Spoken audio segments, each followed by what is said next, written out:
विश्व प्रसिद्ध 11वें ज्योतिर्लिंग बाबा केदारनाथ मंदिर के कपाट इस वर्ष 2 मई को खोले जाने हैं। ऐसे में जिला प्रशासन रुद्रप्रयाग यात्रा व्यवस्थाओं में जुट गया है। प्रशासन द्वारा केदारनाथ में रहने, खाने, टेंट और अन्य व्यावसायिक दुकानों के आवंटन के लिए जहां फरवरी माह में टेंडर जारी कर दिए गए थे, वहीं इन दिनों आवंटन की कार्रवाई की जा रही है। साथ ही घोड़े खच्चर, डंडी कंडी संचालकों के साथ भी बैठकें कर पंजीकरण की कार्रवाई की जा रही है। नोडल अधिकारी केदारनाथ यात्रा GS खाती ने कहा, कपाट खुलने से पहले यात्रा व्यवस्थाएं चाक चौबंद कर दी जाएंगी।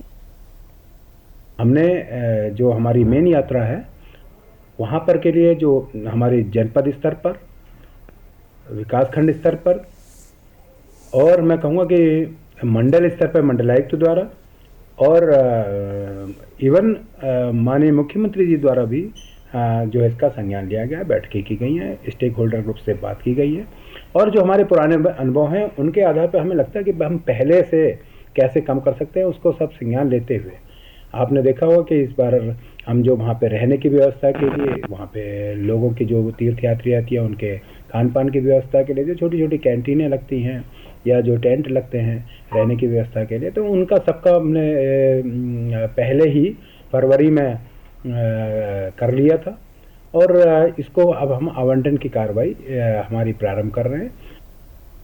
श्री खाती ने बताया कि बीते साल 31 जुलाई को केदारनाथ और उसके निचले इलाकों में हुई अतिवृष्टि के कारण पैदल मार्ग और कई अन्य परिसंपत्तियों को भारी नुकसान पहुंचा था, जिसे ठीक करने का कार्य बीते वर्ष ही लगातार जारी है।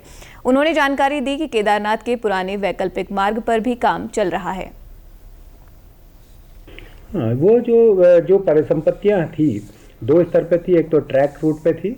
ट्रैक रूट पे तो हम तभी से कार्य चल रहा था जो हमने फिर उसके बाद आपने देखा भी होगा क्या, जैसे जो आपदा आई थी उसके बाद हमारे पास 10-15 दिन में हमने वो सही करने के बाद टेम्पररी बेस पे कर लिया था और यात्रा चली 2 महीने अच्छी यात्रा चली और वो तब से कार्य लगातार चलता रहा जब तक कि बर्फ़ नहीं पड़ी थी। बर्फ़ पड़ने के बाद कार्य बाधित हुआ है और लेकिन जहाँ पे बर्फ़ नहीं पड़ी थी वहाँ पे हमारा कार्य लगातार चालू है। तो जितना सुदृढ़ हम कर सकते थे उस रूट को हमने किया है।